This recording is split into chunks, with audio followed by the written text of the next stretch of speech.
I didn't want to believe what I was seeing. I mean, who the hell would? But there it was, right in front of me. Clear as day. My wife, Lisa, was sitting at a cafe, tucked away in the corner with some guy. Some guy with his hand on her thigh. And the worst part? She wasn't pushing it away. She was smiling. You know the kind of smile you give when you're flirting? Yeah, that one. The kind she used to give me. I had no reason to be there that day. Hell, I wasn't supposed to be there. But life's funny like that, always screwing you over when you least expect it. See, I had an early meeting downtown and figured I'd grab a coffee before heading back to the office. There's this place, Cafe Luna, where Lisa and I used to go all the time before the kids came along. You know, back when we still had time for spontaneous breakfasts and random conversations that didn't involve school schedules or grocery lists. It was purely out of habit that I ended up there. It wasn't close to work or anything, but I had a few hours to kill, so I thought, why not?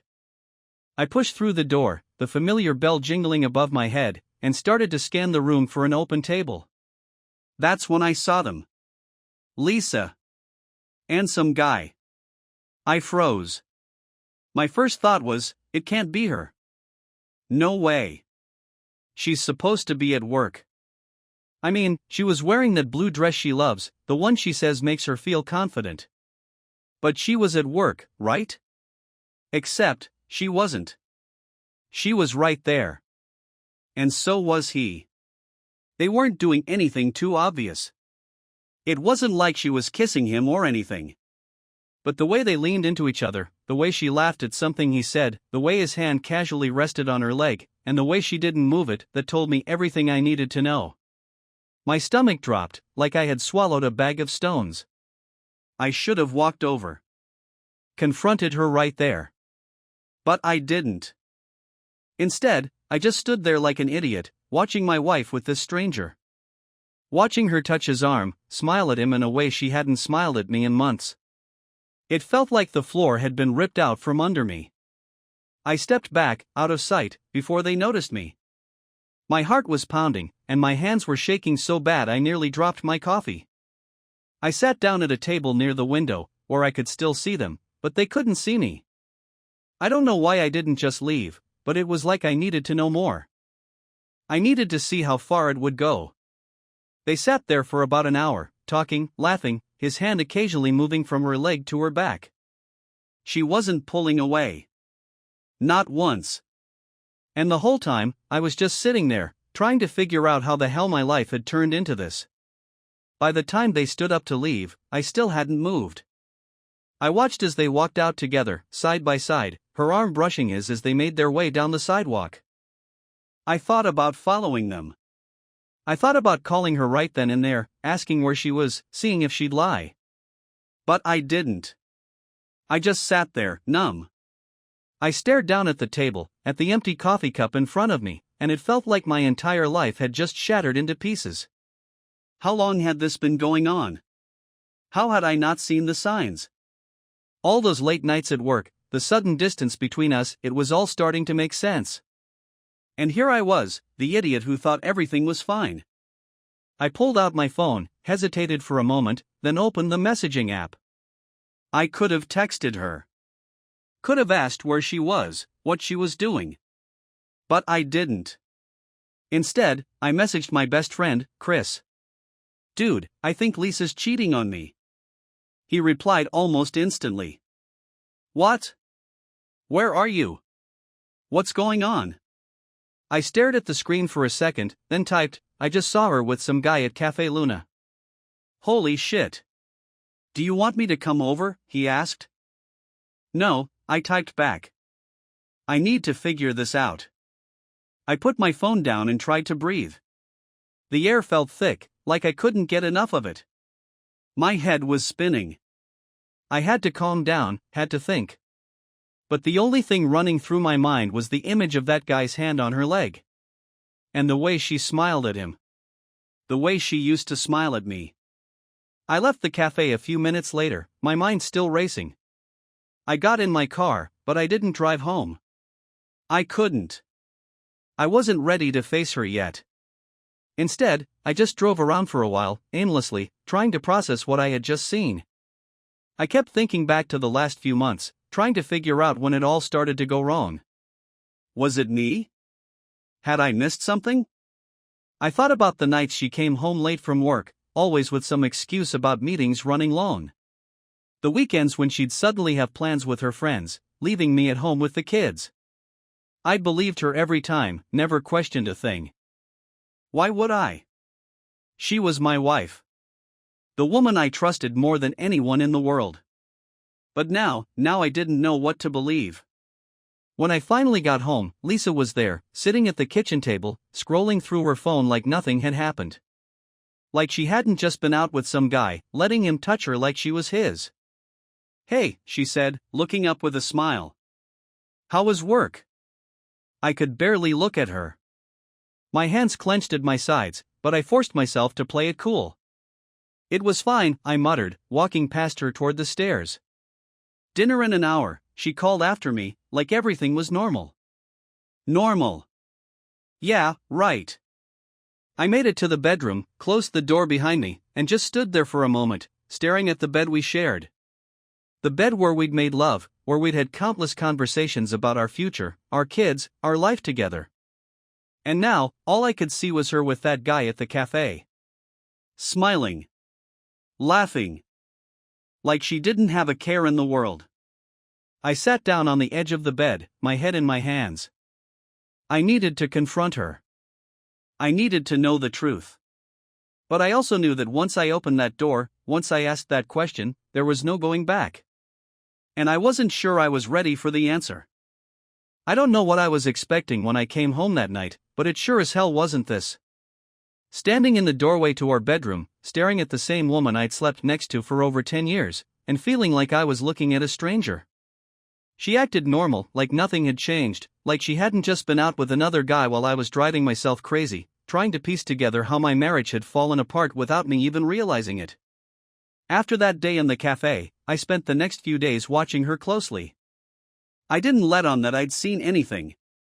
Maybe it was cowardice, maybe it was strategy. I don't know. But I needed more information before I could confront her. Needed to be sure. It wasn't just about some touchy-feely moment in a coffee shop. I needed to know how deep this went. Was it just physical? Was she seeing this guy behind my back for months, years even? Or was it just starting now? Lisa wasn't dumb. She'd covered her tracks well enough that, until the cafe, I hadn't had a clue. But now that I was looking, really looking, I started to see the cracks. Every smile seemed a little too forced, every conversation felt like it was missing something, every excuse for working late hit different. It wasn't just the usual stuff anymore. It was tainted now, and it was all I could think about. I kept playing it cool. Acted like nothing was wrong, like I hadn't seen her with that guy. But in my head, it was all I could think about. Every time I kissed her, touched her, I wondered if she was thinking of him. If she was picturing his hands on her instead of mine. It made me sick. It was a Tuesday night when everything finally started to come into focus. The kids were at Lisa's parents' place for the night. Usually, we'd make the most of nights like that.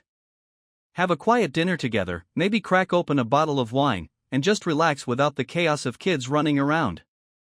But lately, even those moments had become tense.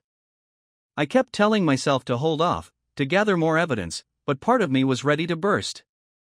The suspicion was gnawing at me, and the more time passed, the harder it was to keep quiet. We were sitting at the dinner table, finishing up the pasta she made, her favorite, not mine. She was talking about some project at work, something about how she was helping the marketing team with some new pitch. I nodded along, pretending to listen, but I wasn't hearing a word of it. My mind was stuck on that moment at the cafe, on the way that guy's hand moved on her leg, like it was something they'd done 100 times before. Then she mentioned something that stopped me cold. "And Jason, you remember him, right? He's been such a help on this project, honestly. I don't know what I'd do without him." Jason. So that's his name. The guy from the cafe. The guy I'd seen her practically draped over. It all made sense now. Of course, he worked with her. Of course, that's why she'd never mentioned him before, not until now when she felt comfortable enough to slip his name into casual conversation. I stayed quiet, kept my face neutral. I didn't want to tip her off. Not yet. Oh yeah? I asked, trying to sound like I didn't already know what she wasn't telling me. What's he like? She shrugged, casually, like it wasn't a big deal. Oh, just helpful. He's good at what he does.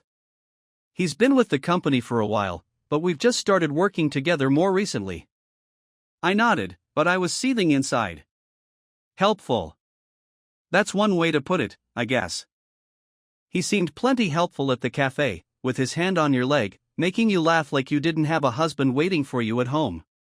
She finished her glass of wine and stood up to clear the table. I'm going to hop in the shower, she said, as if everything was perfectly normal. You mind cleaning up? Sure, I muttered, already making plans in my head. Once she was upstairs, I moved quickly.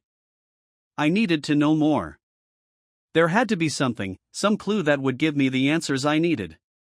I'd already checked her phone before, but she wasn't stupid.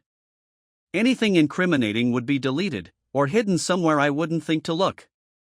I grabbed my laptop and opened it up, heart pounding. I wasn't proud of myself. This wasn't who I was. But this was survival mode now.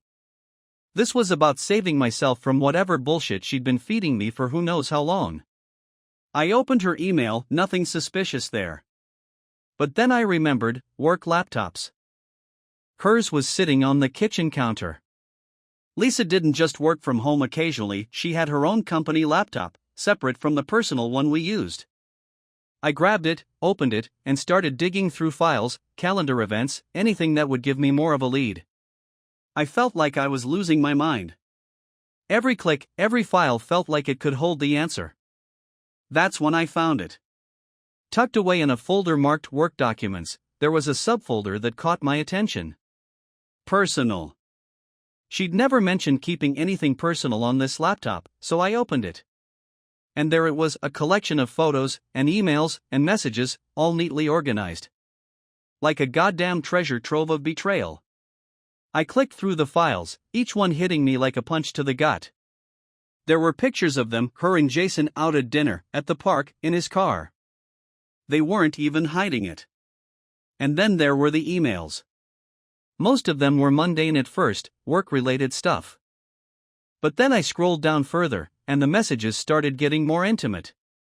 Inside jokes, pet names, talks about sneaking off during work trips. Every single line I read made my stomach turn. The last few months of my life had been a complete lie, and I'd been too blind to see it. I scrolled further down until I hit a file that was dated from last week. I opened it, and there it was, a full conversation about the cafe. About how fun it was sneaking around. About how they couldn't wait to do it again. My hands started shaking as I realized just how deep this went. They had been seeing each other for months, maybe longer. And I'd been completely oblivious to it all. I don't remember how long I sat there, staring at the screen, scrolling through the evidence of my wife's affair. It felt like hours, but it was probably only a few minutes. Eventually, I closed the laptop and leaned back in my chair, trying to catch my breath.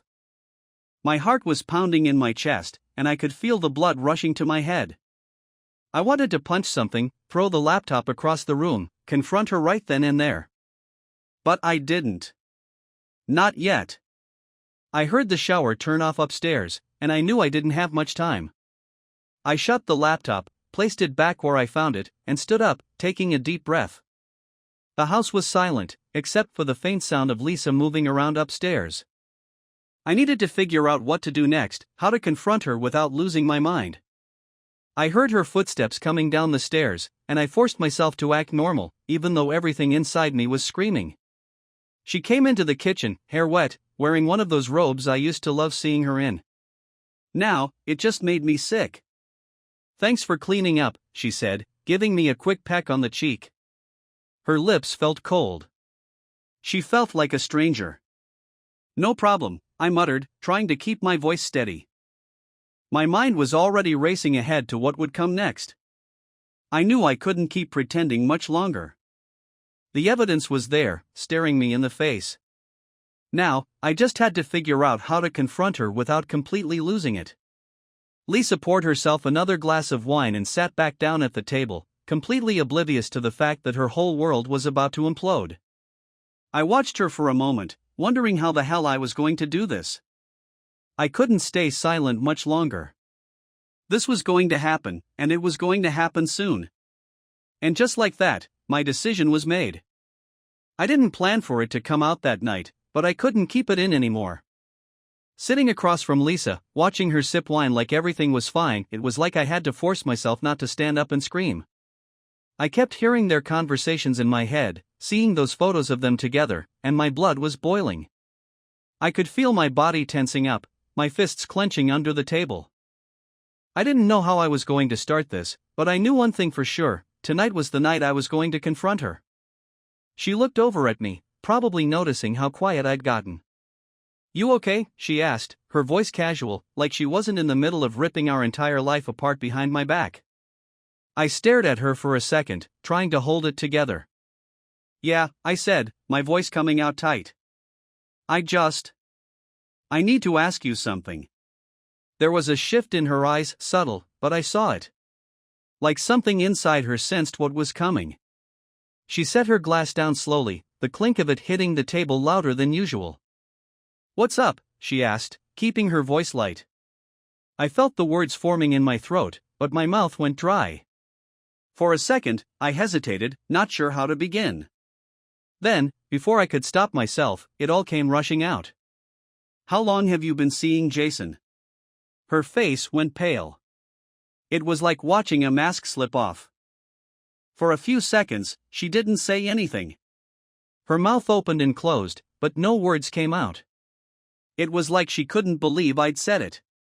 And to be honest, I wasn't even sure what I expected. Maybe some kind of denial, maybe an attempt to lie her way out of it. But that silence, that's when I knew. That's when I knew everything I had suspected was true.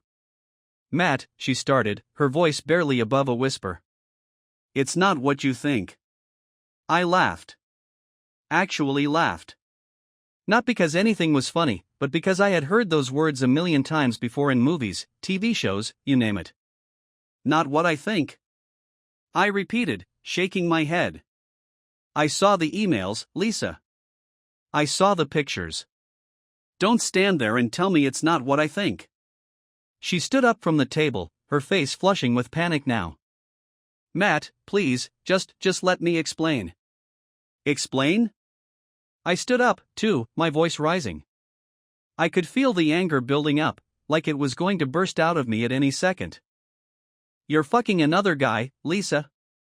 What the hell is there to explain?" She took a step back, hands up like she was trying to calm me down. "It wasn't like that. I mean, it started off, we were just friends. I didn't mean for it to happen." "Oh, give me a break," I snapped, cutting her off. "Just friends? Is that what friends do? They sneak around behind their husbands' backs, go out to cafes, put their hands all over each other?" She winced, like the words physically hurt her. Good. I wanted them to hurt her. I wanted her to feel every ounce of the betrayal I was drowning in. "It wasn't supposed to be like this," she said, her voice shaking now. "I didn't mean for it to go this far. I never wanted to hurt you." "Bullshit," I spat, stepping closer to her. "If you didn't want to hurt me, you wouldn't have done it. You wouldn't have lied to my face for months. How long has it been going on, huh? How long have you been screwing him?"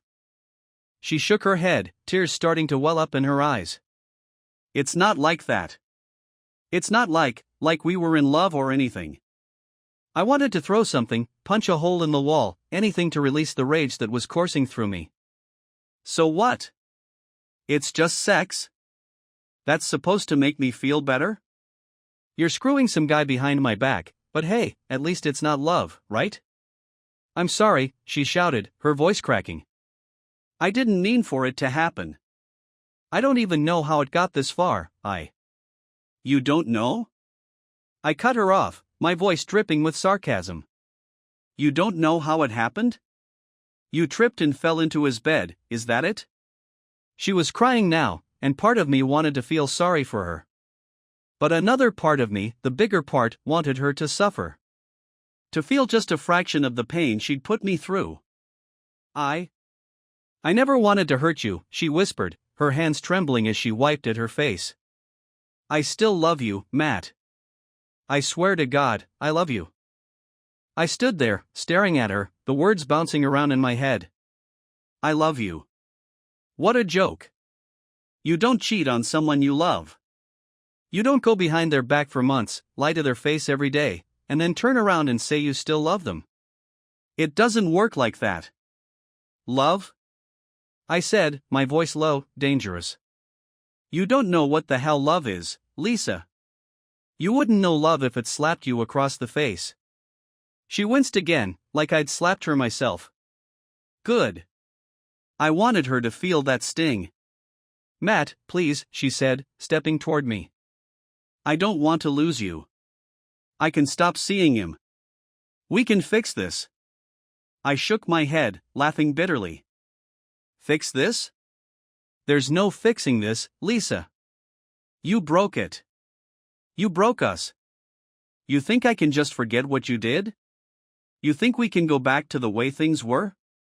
She was full on sobbing now, her shoulders shaking as she tried to get closer to me.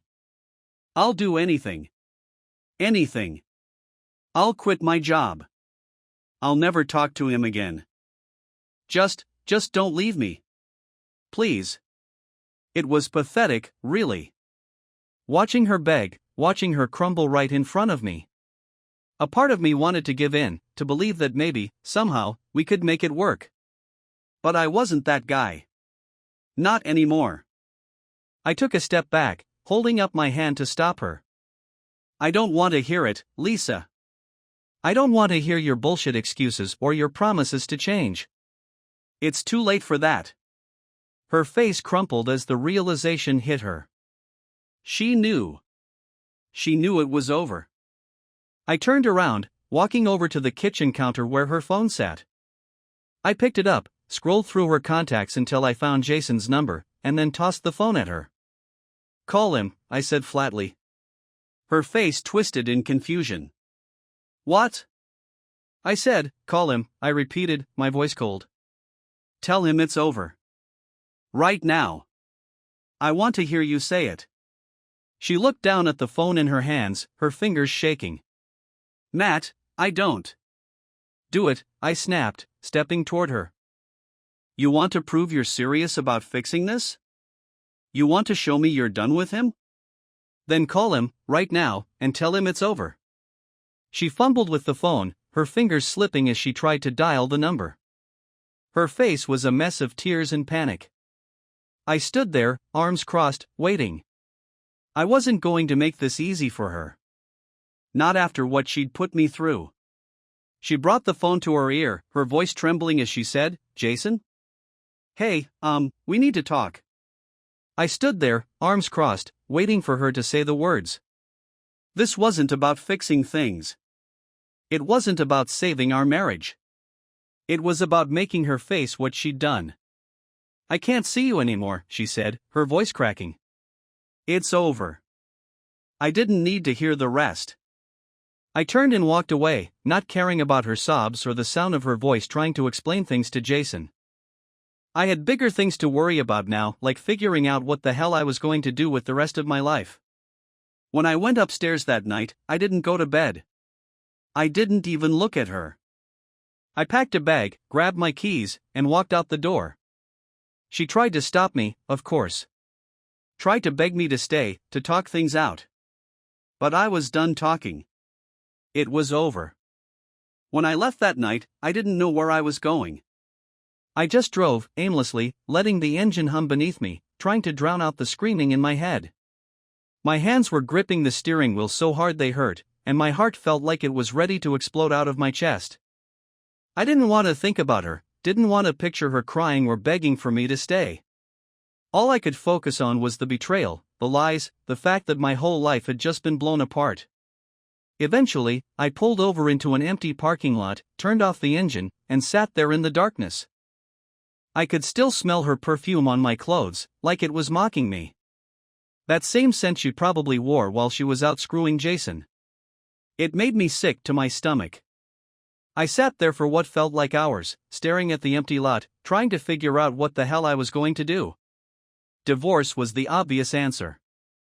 I could go through the motions, get a lawyer, make it all official. But the more I thought about it, the more I realized that wasn't enough.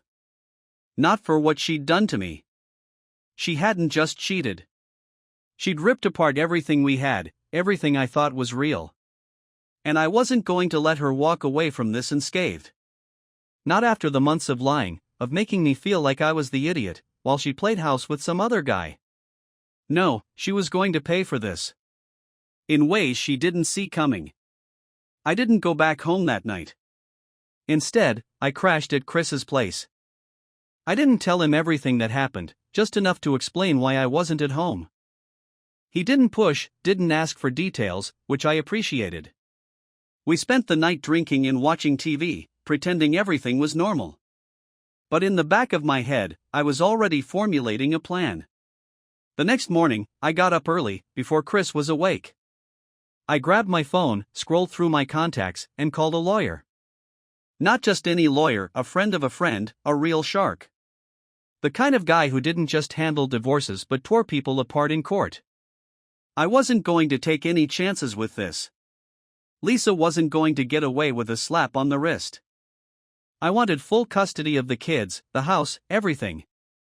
I wanted her to come out of this with nothing. When the lawyer picked up, I laid it all out for him, trying to keep my voice steady. I explained the situation, told him about the affair, and told him exactly what I wanted. I didn't hold back. I wasn't interested in being fair or reasonable. This wasn't about making peace. This was about making sure Lisa knew that she'd screwed up, and that there were consequences.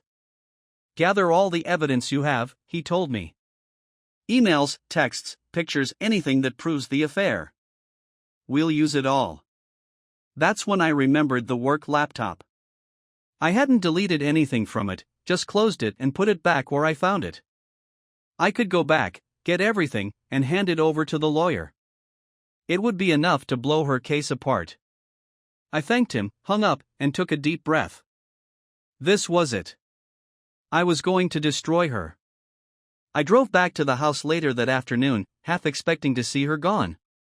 Part of me thought she would have packed her bags and bolted, especially after the way I walked out. But no. Her car was in the driveway, and the lights were on inside. I stepped through the door, and there she was, sitting at the kitchen table, her face pale and drawn. She looked like she hadn't slept at all. Good. Matt, she said softly, standing up as soon as she saw me. Can we talk? I didn't answer. Didn't even look at her. I walked past her, straight to the living room where I knew her work laptop was. She followed me, her voice rising in panic. What are you doing? I'm getting what I need, I said flatly, grabbing the laptop off the coffee table. She stepped in front of me, trying to block my path. Matt, please, don't do this. We can talk, we can figure this out. I laughed, shaking my head. Figure this out? Lisa, there's nothing to figure out. You made your choice. Now, I'm making mine. Her eyes filled with tears again, but I was done feeling sorry for her. I was done with all of it. I can stop seeing him, she pleaded. I'll quit my job. I'll do whatever it takes. Just don't leave me.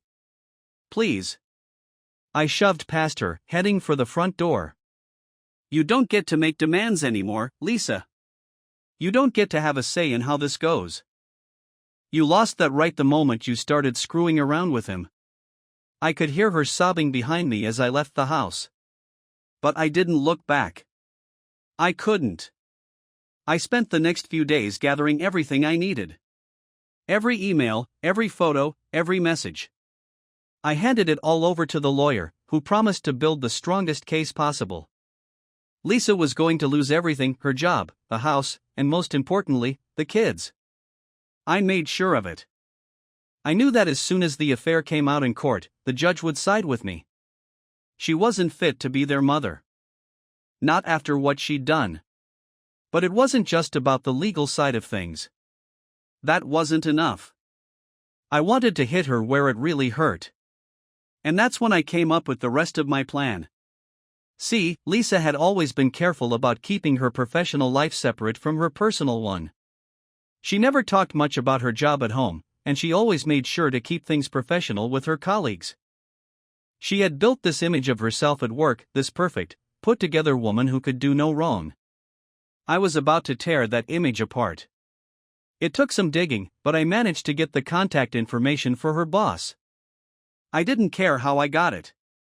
I just needed it. I drafted up an email, short, to the point, attaching a few of the more explicit photos and emails between her and Jason. I wasn't going to send them to everyone at her office, just the person who mattered most. The person who could destroy her career with the click of a button. Once the email was ready, I hovered over the send button for a moment. Part of me hesitated, wondering if I was taking it too far. But then I thought about everything she'd done, the lies, the betrayal. No, this was exactly what she deserved. She wanted to screw around behind my back? Fine. But I was going to make sure she didn't get to walk away from this without losing everything she'd built. I hit send. The next part of my plan was Jason. I wasn't going to let him off the hook either. He was just as much to blame for this mess as Lisa was. I knew where he worked, thanks to all the messages they exchanged, and I had no problem making sure his boss got a few of the same emails and photos. Let them both burn for what they did. I tracked down his boss's contact info, repeated the process, and hit send again. Now all I had to do was wait. A few days later, I got the call from my lawyer. "She's been served," he said, his voice calm. "It's going to be a tough case, but with the evidence you've given me, I'm confident we can win. She's not going to get custody. The judge is already leaning heavily in your favor." I thanked him, hung up, and sat back in my chair. The first step of my plan was done. Now came the fallout. The next morning, I got a text from Lisa. It was short, panicked. "We need to talk. Please." I didn't respond. I didn't need to. I knew what had happened. She'd probably been called into her boss's office, shown the emails, the pictures. She'd probably been fired on the spot, her whole professional life crumbling in front of her eyes. And Jason? He was probably in the same boat. I could only imagine the look on their faces when they realized their little secret wasn't a secret anymore. Later that night, I got another text. This one from a number I didn't recognize. "Jason. You think this is funny? You think you can ruin my life like this? We're not done." I laughed when I saw it. Pathetic. He thought he could intimidate me. But I had already won. I had ripped their lives apart, and now, all I had to do was watch it burn. When I finally walked back into that house, a few days later, Lisa was sitting at the kitchen table again. But this time, she didn't look up at me. She didn't say anything. She knew it was over. "You lost," I said, my voice cold. "You lost everything. And you've got no one to blame but yourself." She didn't argue. She didn't cry. She just sat there, staring at the table, her shoulders slumped in defeat. I walked past her, grabbed a few more things from the bedroom, and left again. This time, I knew I wasn't coming back. And I didn't care. The satisfaction I thought I'd feel after everything I did, it wasn't there. Not fully, anyway. Maybe for a minute, I got that rush of adrenaline, that sense of justice when I hit send on those emails, knowing Lisa and her boyfriend's careers were as dead as our marriage. But it didn't last. Revenge, it turns out, doesn't fix the hole that betrayal rips into you. I still hadn't spoken to her directly since the night I confronted her. Not properly. Every time she texted or called, I ignored it. And if I'm honest, I wasn't ready to hear her voice. I was afraid if I let her talk, I'd get sucked back into it, that maybe some part of me still wanted to believe her. Believe the woman she used to be, or at least the version of her I thought I married. But that woman was gone, and I needed to remember that. A few weeks passed. I stayed with Chris, got my affairs in order, met with the lawyer again to finalize the paperwork. The house was still technically ours, but I was working on a way to make sure I got the majority of it in the divorce. Lisa had tried a couple of times to make contact through mutual friends, but I shut it down. I wasn't interested in hearing her excuses anymore. Not from anyone. But eventually, I realized that ignoring her wouldn't last forever. We had to talk, and not just through lawyers. We had 2 kids. As much as I wanted to burn everything to the ground and never see her again, that wasn't realistic. So, I agreed to meet her one final time. I picked the diner. It was neutral ground, not too far from the house but far enough from her work that we wouldn't run into any familiar faces. I didn't want any drama. I didn't even tell Chris where I was going because I didn't need any lectures or pep talks. I just wanted this over with. When I got there, she was already sitting in a booth by the window, staring into a cup of coffee that I'm pretty sure she wasn't drinking. She looked like she hadn't slept in days, hair a mess, dark circles under her eyes, like she'd been carrying the weight of her mistakes around and it had finally started to show. For a second, just a second, I felt bad for her. But then I remembered why we were here. I walked over, slid into the seat across from her without saying a word. She looked up at me, her eyes red like she'd been crying before I arrived. Part of me wondered if she cried for him, too, or if this was all just about losing what we had. "Matt," she said quietly, like she wasn't sure how to start. "Lisa." I kept my voice steady. No anger. No emotion. Just nothing. That's all I had left for her at this point. Nothing. She wrapped her hands around the coffee cup like it was the only thing grounding her. "Thank you for meeting me." I nodded but didn't say anything. I was here. That was all she was getting from me for now. "I know I don't deserve this," she started, her voice shaky. "I know I've ruined everything. But I needed to see you. To explain, to apologize." I leaned back in my seat, arms crossed. "Explain?" I repeated. "Explain what, Lisa?" "You already explained when I watched you lie to my face for months. There's nothing left to say." She flinched, and for a second, I thought she might break down. I kind of wanted her to be honest. But she held it together, taking a deep breath before she spoke again. "I'm sorry, Matt. I'm so sorry. I don't know how to fix this, or if it's even possible to fix it, but I need you to know that I didn't mean for any of this to happen." I laughed bitterly. "Didn't mean for it to happen?" "That's what you keep saying, but you made choices, Lisa. You chose to meet him, to let it go further, and then to keep it going.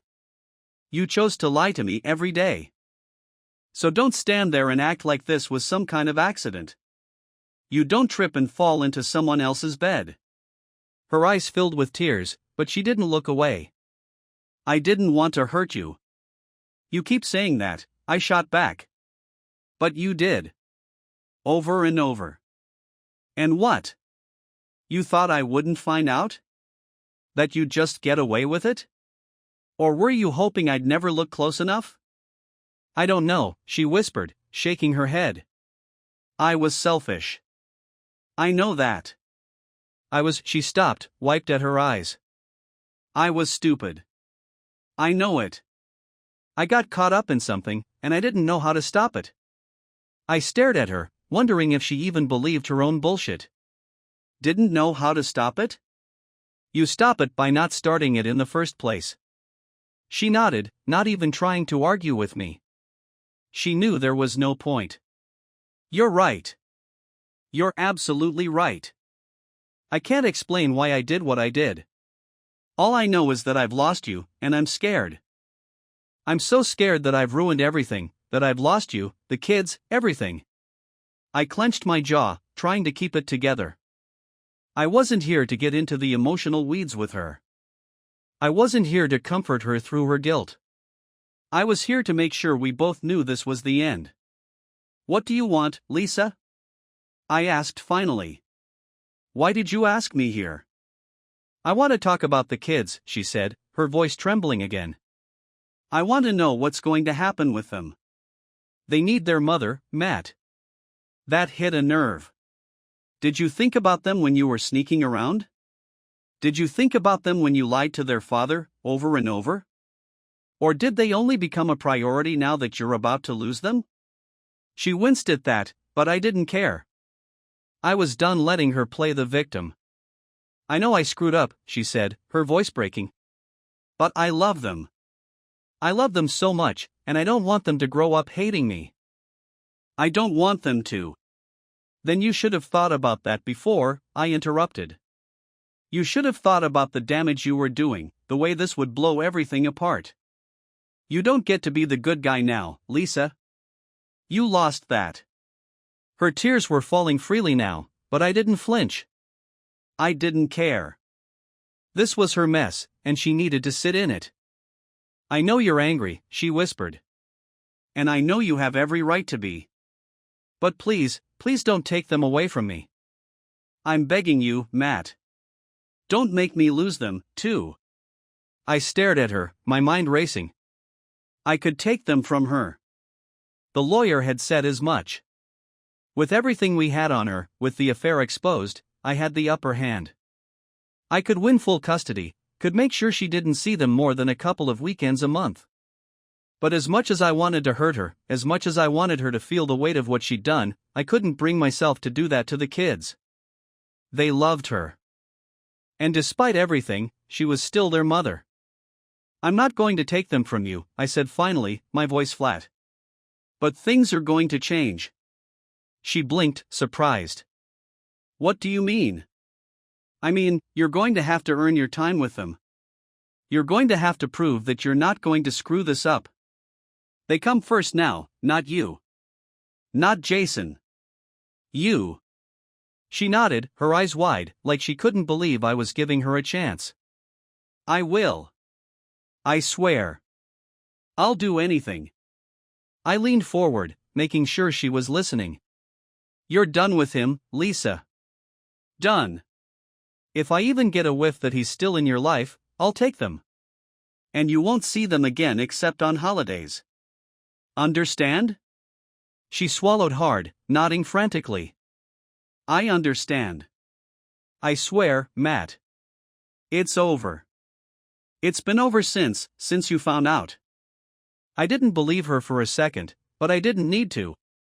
All I needed was for her to know that I wasn't playing games.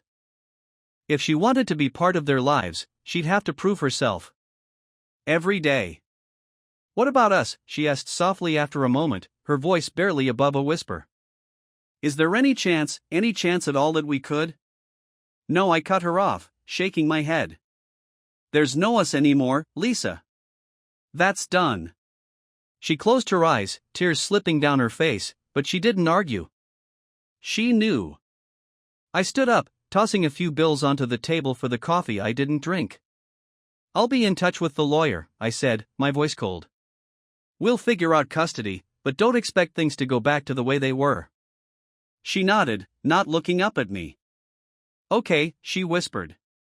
Thank you, Matt. I didn't respond. I turned and walked out of the diner, not looking back. There was nothing left to say. As I stepped outside, the cool air hit my face, but it didn't make me feel better. It didn't erase the bitterness in my chest or the anger that still simmered just below the surface. But I knew one thing for sure, I was done with her. Done with the lies, the betrayal, the bullshit. I was moving on. Without her. Walking out of that diner, I felt like I'd closed the last door on that chapter of my life. But here's the thing about slamming doors, you still hear the echo. It doesn't just shut and leave silence behind. There's always a lingering sound, the kind that stays in your head long after you've walked away. I went back to Chris's place, where I'd been staying ever since everything fell apart. He wasn't home when I got there, which was fine by me. I wasn't in the mood to talk about the meeting with Lisa, and I sure as hell wasn't ready to process what came next. I'd said what I needed to say to her. We both knew it was over. No amount of apologies, no amount of promises to change, was going to undo the damage she caused. There was no way back from that kind of betrayal. But as I sat there on Chris's couch, staring at the blank TV screen, I started to wonder what was next for me. I'd spent so much time focused on revenge, on getting back at her, that I hadn't really thought about life beyond that. The divorce was in motion, custody arrangements were happening, but what the hell was I supposed to do now? Just go back to work like nothing happened? Pretend that the last 10 years of my life hadn't been ripped apart in a matter of months? I picked up my phone and scrolled through my contacts, hesitating for a second before tapping on my lawyer's number. He picked up after a couple of rings. "Matt," he greeted me. "Everything all right?" "Yeah," I muttered. "Just wanted to check on the status of things." He paused for a second, like he wasn't sure if this was a casual check-in or if I was about to unload some new disaster. "We're on track," he said finally. "The paperwork's moving forward. Custody will be settled soon. Lisa's agreed to our terms so far, but we'll need to wait for the judge to make it official." "Good," I replied, though it didn't feel as good as I thought it would. "And the house?" "We're pushing for full ownership on your side. Given the affair and everything else, I think we can make a strong case that you should keep it. But again, it'll depend on the judge." I nodded to myself, even though he couldn't see me. "Okay. Thanks." "You sure you're all right?" he asked, his voice softening. "You sound off." I almost laughed. Off didn't even begin to cover it. "I'm fine," I lied. "Just want this over with." "Understandable," he said. "But if you need anything, don't hesitate to call." I hung up and tossed the phone onto the coffee table. The thought of moving back into the house, a house that had been filled with nothing but lies and betrayal for God knows how long, made me feel sick. But it wasn't just about me. The kids needed a stable place, and I wasn't about to let them go through any more upheaval than they already had. So, if that meant swallowing my pride in living in a house where my wife had carried on her affair, then so be it. The next few weeks passed in a blur. I went through the motions of work, showed up to meetings, typed out emails, and dealt with clients. But it all felt empty. I'd come home to Chris's apartment, collapse on the couch, and stare at the walls until I fell asleep. It was like I was living in a fog, just waiting for the moment when I'd snap out of it. I saw the kids on weekends, picking them up from Lisa's place and taking them out for ice cream, the park, whatever normal activity I could think of to distract them from what was happening. They didn't ask too many questions about why I wasn't living at home anymore. I could tell they knew something was wrong, but they were too young to fully understand it. One Saturday, while we were sitting in the park, my daughter, Emma, looked up at me with those big, curious eyes and asked, "Dad, are you and Mom getting a divorce?" I froze, the question hitting me harder than I expected. I knew it was coming, knew I'd have to explain things to them eventually, but I hadn't planned for it to happen in the middle of a sunny afternoon in the park. I cleared my throat, trying to keep my voice steady. "Yeah, sweetheart," I said softly. "Mom and I, we're not going to be together anymore." She didn't cry. She didn't even seem surprised. She just nodded, like she'd been expecting it. "Does that mean you're not coming home?" I swallowed the lump in my throat. "I'll be at a different home," I explained, trying to choose my words carefully. "But you and your brother will still see me. Nothing's going to change for you too. I promise." She nodded again, but there was something in her eyes that made my heart break. Like she already knew that nothing was ever going to be the same again, no matter what I said. That night, after I dropped the kids off at Lisa's, I sat in my car for a while, staring at the house. Our house. The place where we had built a life, where we had raised 2 kids, celebrated birthdays, anniversaries, and every milestone in between. And now it was just broken. I didn't even want to step inside. I didn't want to feel the weight of everything that had happened within those walls. I watched as the lights flickered on inside, saw Lisa's silhouette move across the window as she probably got the kids ready for bed. And for the first time in weeks, I didn't feel anger. I didn't feel the need to get back at her, to destroy her life like she'd destroyed mine. I just felt tired. exhausted by all of it. The fighting, the revenge, the constant weight of betrayal sitting on my chest. Revenge had felt good at first. But it didn't change anything. It didn't make me feel better. It didn't fix the fact that my marriage was over, that the life I thought I had was a lie. It just left me standing there, holding the ashes of everything we'd built, wondering what the hell I was supposed to do next. I didn't hear from Lisa much after that. The divorce was moving forward, the custody arrangements were being finalized, and she seemed to accept that there was no going back. She still sent the occasional text about the kids, but that was it. No more pleading. No more begging for forgiveness. Just silence. And I was fine with that. I didn't need her in my life anymore. I didn't need her explanations or her apologies. But that didn't mean I wasn't still dealing with the aftermath of what she'd done. Every time I looked at Emma or her brother, Sam, I was reminded of the fact that they were going to grow up in a broken home. And as much as I wanted to blame Lisa for all of it, I knew that part of the responsibility fell on me, too. I hadn't seen the signs. I hadn't been paying attention. I wasn't the perfect husband. I never pretended to be. But I thought I was good enough. Clearly, I was wrong. A few weeks later, the divorce was finalized. I got the house. I got shared custody of the kids. And Lisa was out of my life, for the most part. It was strange, though, finally having the legal stamp of divorced hanging over my head. I'd spent so much time focusing on the anger, the betrayal, the revenge, that I hadn't thought about what life would actually look like when it was all over. I moved back into the house a few days later.